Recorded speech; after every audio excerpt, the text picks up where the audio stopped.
नमस्कार दोस्तों और स्वागत है आपका 100% इंग्लिश के यूट्यूब चैनल पर। दोस्तों आज हम जिस मास्टरपीस को डिस्कस करने वाले हैं वो सिर्फ एक पोयम नहीं बल्कि एक मिरर है। एक ऐसा आईना जो हमें हमारी रियलिटी को दिखाता है। The text is once upon a time by the legendary Nigerian poet Gabriel Okara. अब टाइटल सुनकर आपको लग रहा होगा कि वंस अपॉन अ टाइम ये तो किसी फेरी टेल की शुरुआत लगती है, राइट? एक राजा था, एक रानी थी, but let me tell you friends, यही पोयम का सबसे बड़ी आयरनी है। This is not a story of fantasy. This is a heartbreaking story of cultural displacement and loss of innocence. सबसे पहले लेट्स अंडरस्टैंड द कंटेक्स्ट। अगर आपको इस पोयम की सोल को समझना है तो आपको पोस्ट कॉलोनियल नाइजीरिया के उस टाइम पीरियड में चलना होगा जब ये लिखी गई थी। गैब्रियल ओकारा, जिनका जन्म 1921 में हुआ था, उन्होंने अपनी आंखों से अपने देश को बदलते हुए देखा। He belongs to Ijaw people of Niger Delta. उन्होंने देखा कैसे ब्रिटिश कॉलोनियलिज्म ने सिर्फ नाइजीरिया की पॉलिटिक्स को चेंज नहीं किया, बल्कि लोगों की साइकोलॉजी, उनके बिहेवियर और उनके रिलेशनशिप्स को भी पूरी तरीके से बदल दिया।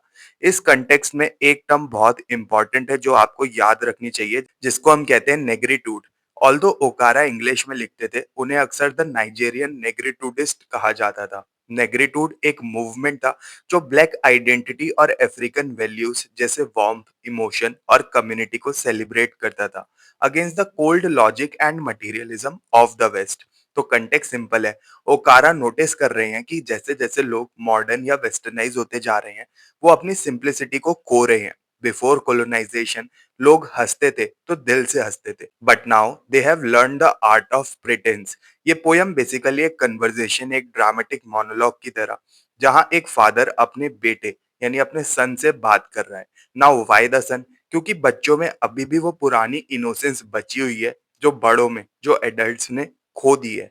द फादर इज कन्फेसिंग कि इस नए मॉडर्न वर्ल्ड में सरवाइव करने के लिए उसने अपने आप को कैसे एक मशीन बना लिया है। So when we read this text, हमें याद रखना है कि ये सिर्फ एक आदमी की दुख की दास्तान नहीं है। ये पूरे पोस्ट कॉलोनियल अफ्रीका की आवाज है जो कह रही है कि हमने मॉडर्निटी तो हासिल कर ली, लेकिन हमने अपनी इंसानियत, अपनी ह्यूमैनिटी को खो दिया। ये क्लैश ऑफ कल्चर्स है, the warm authentic African past versus the cold artificial Western present. और इसी टेंशन के बीच हमारा पोएट खड़ा है, trying to find his way back to home. तो दोस्तों ये था हमारा कंटेक्स्ट। अब हम पोयम को लाइन बाय लाइन डाइसेक्ट करने की कोशिश करते हैं। Once upon a time, son, they used to laugh with their heart and laugh with their eyes, but now they only laugh with their teeth, while their eyes block cold eyes search behind my shadow। Poem start होती है एक phrase once upon a time से। जैसे मैंने पहले बताया था, ये फ्रेज यूजुअली फेरी टेल्स के लिए यूज होता है। By using this the father is suggesting कि सिंसियरिटी और असली इमोशन अब एक पुरानी कहानी बन चुकी है, एक फैंटेसी बन चुकी है, something mythical that doesn't exist anymore. वो कहते हैं they used to laugh with their heart and laugh with their eyes. Note कीजिए, laughing with the heart and eyes means pure congruence. जब आप खुश होते हैं तो आपकी आंखें भी हंसती हैं, right? There is a connection between the soul and the face. लेकिन फिर आता है but, the turning point. But now they only laugh with their teeth. Imagine कीजिए किसी को जो अपने सिर्फ टीथ दिखा रहा है, पर लेकिन उसकी आंखों में कोई इमोशन ही नहीं है। It's look skeletal, almost like a skull, it is mechanical. ये एक मेटाफर है फॉर सुपरफिशियलिटी। और सबसे पावरफुल इमेज यहाँ है, while their eyes block cold eyes search behind my shadow। Ice block cold ice. Nigeria एक गर्म देश है, एक ट्रॉपिकल कंट्री है। वहां आइस नेचुरल नहीं है, आर्टिफिशियल है। सो उनकी आंखें अननेचुरल तरीके से ठंडी हैं, जिसके अंदर कोई वार्मथ नहीं है, कोई लव नहीं है। And why they are searching behind the shadow? इसका मतलब है कि वो बात तो आपसे कर रहे हैं, पर उनका ध्यान कहीं और है। They are looking for someone more important, or maybe they are suspicious of you। It shows lack of trust and focus on self-interest।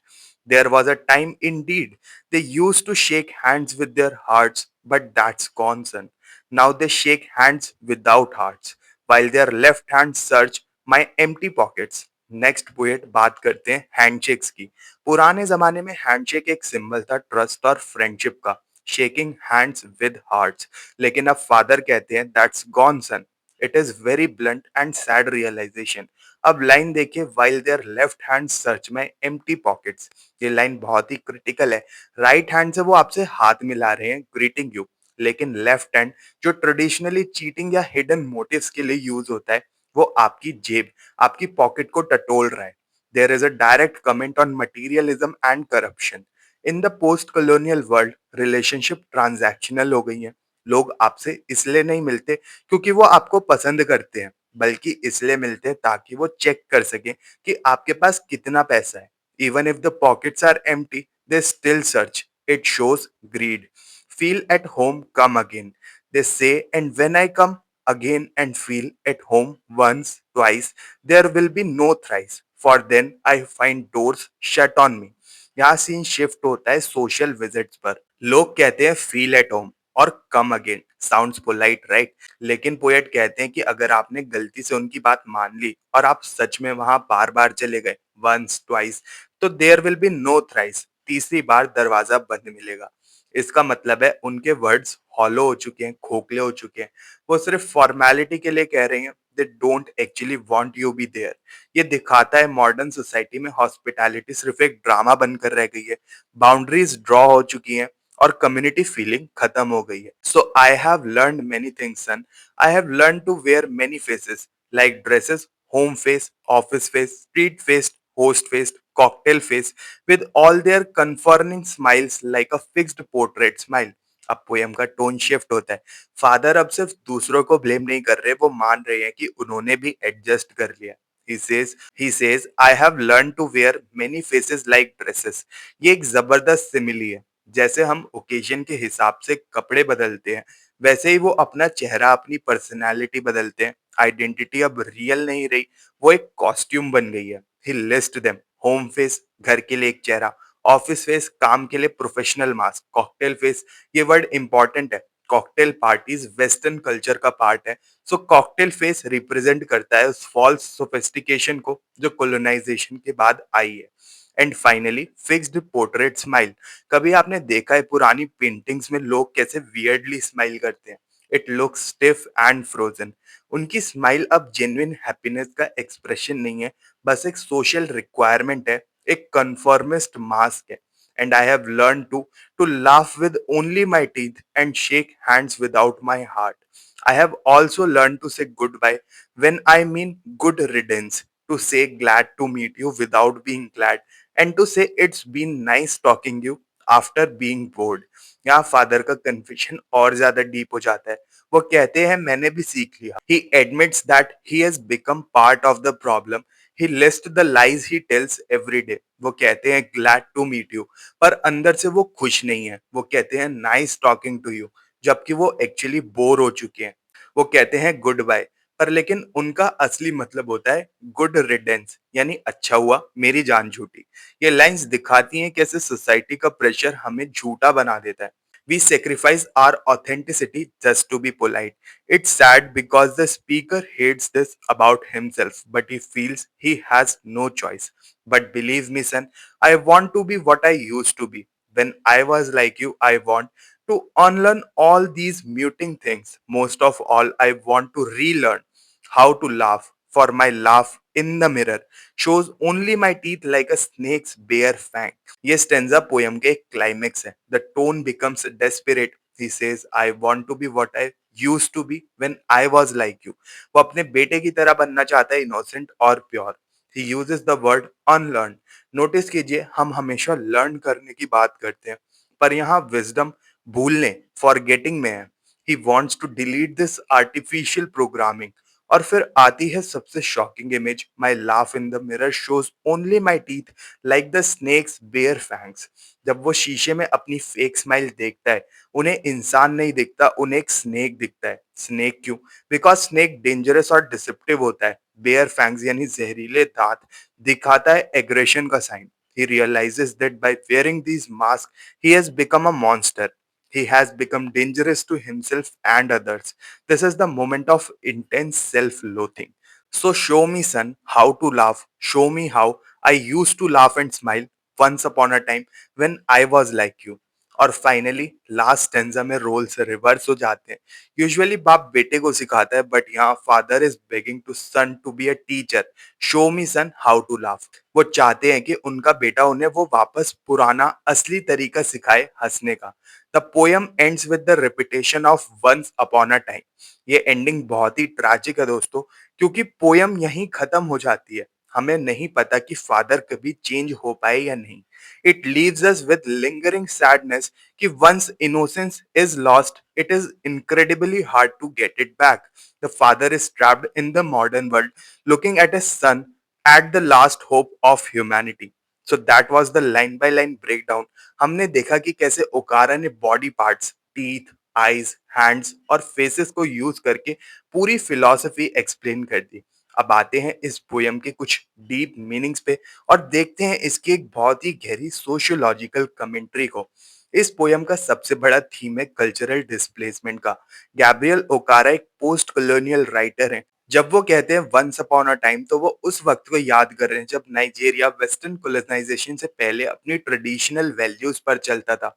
याद रखिए, पोयम में दो वर्ड्स हैं। एक है द पास्ट, जहां लोग हार्ट और आईज से हंसते थे। ये रिप्रेजेंट करता है अफ्रीकन कम्युनलिज्म को, जहां इमोशंस रियल और शेयर्ड होते थे। दूसरा है प्रेजेंट, जहां लोग टीथ और आइस ब्लॉक आइज यूज करते हैं। ये रिप्रेजेंट करता है वेस्टर्न इंडिविजुअलिज्म और मटेरियलिज्म को। ओकारा यहाँ इनडायरेक्टली नर्गिट्यूड मूवमेंट की फिलॉसफी यूज कर रहे हैं, जो मानता था कि वेस्टर्न कल्चर ने हमारी सोल को कोल्ड और मैकेनिकल बना दिया है। The transition from heart to teeth is actually the transition from human to a machine. Next theme है हिपोक्रेसी और आइडेंटिटी क्राइसिस का। पोएट ने एक बहुत ही पावरफुल फ्रेज यूज किया है, I have learn to wear many faces like dresses. सोचिए, हम ड्रेस क्यों पहनते हैं? बॉडी को कवर करने के लिए और ओकेजन के हिसाब से फिट होने के लिए। ओकारक कहते हैं कि हमारी पर्सनालिटी भी एक ड्रेस बन गई है। हमारा कोई रियल सेल्फ नहीं बचा है। ऑफिस में एक चेहरा होता है, स्ट्रीट पर दूसरा होता है और पार्टी में तीसरा होता है। ये थीम आज के टाइम में भी कितना रेलेवेंट है ना? हम सोशल मीडिया पर अलग होते हैं, दोस्तों के साथ अलग होते हैं और अंदर से तो कुछ और ही होते हैं। We are fragmented. हमारा सेल्फ टुकड़ों में बट चुका है। This is what we call alienation, अपने आप से ही अजनबी हो जाना। यूजुअली सोसाइटी मानती है कि बड़े, यानी कि एडल्ट्स बच्चों को सिखाते हैं, लेकिन इस पोयम में रोल रिवर्सल का थीम हमको देखने को मिलता है। फादर एडमिट्स कि वो करप्ट हो चुका है, वो अनलर्न करना चाहता है। He sees the son not just as a child but as a saviour. इसका मतलब है कि इनोसेंस कोई बचपना नहीं है, बल्कि वही सबसे बड़ी विजडम है। द पोयम सजेस्ट कि अगर हमें अपनी ह्यूमैनिटी बचानी है, तो हमें वापस चाइल्ड लाइक ऑनेस्टी की तरफ जाना होगा। अब थोड़ा टेक्निकल होते हैं, ओकारा ने इस मैसेज को डिलीवर कैसे किया है। First look at the structure. ये पोयम फ्री वर्ड्स में लिखी गई है। इसमें कोई स्ट्रिक्ट राइम स्कीम नहीं है। क्यों? क्योंकि ये एक ड्रामेटिक मोनोलॉग है, एक बातचीत है।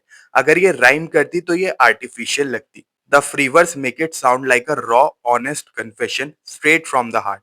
Second, look at the imagery. Ice block cold ice, ये एक मेटाफर है। आंखें बर्फ जैसी ठंडी है। No life, no warmth, like a snake's bare fangs, ये एक सिमिली है। हंसना एक अच्छी चीज होनी चाहिए, पर यहाँ वो स्नेक से कंपेयर की गई है। इट शोज कि फेक स्माइल डेंजरस होती है। It is deceptive. To conclude, once upon a time सिर्फ एक कंप्लेंट नहीं है, ये एक ट्रेजेडी है। फादर पोयम के एंड में कहता है, show me son how to laugh, लेकिन ध्यान दीजिए बेटा कुछ बोलता नहीं है। The poem ends with the father's plea, we don't know if he ever learns to laugh again or not। Gabriel Okara हमें ये रियलाइज करवाना चाहते हैं कि मॉडर्निटी और प्रोग्रेस की रेस में हमने एक बहुत बड़ी कीमत चुकाई है। हमने सोफिस्टिकेशन के बदले सिंसियरिटी बेच दी है। तो दोस्तों, जब आप अगली बार किसी से मिले और नाइस टू मीट यू कहें, तो एक सेकंड के लिए रुककर सोचिए कि आप टीथ से बोल रहे हैं या फिर हार्ट से बोल रहे हैं। That is the lingering question of this masterpiece. I hope आपको ये डिटेल्ड ब्रेकडाउन पसंद आया होगा। अगर आपको ये वीडियो पसंद आई हो तो इसको लाइक और शेयर जरूर करें और 100% इंग्लिश चैनल को सब्सक्राइब कर लें और ऐसे इंसाइटफुल वीडियोस के लिए। आपके कोई भी डाउट्स बच गए इस पोयम को लेकर, तो आप कमेंट सेक्शन में जरूर पूछ सकते हैं। मिलते हैं फिर अपने नेक्स्ट वीडियो में, तब तक के लिए happy studying and best of luck for your upcoming examinations.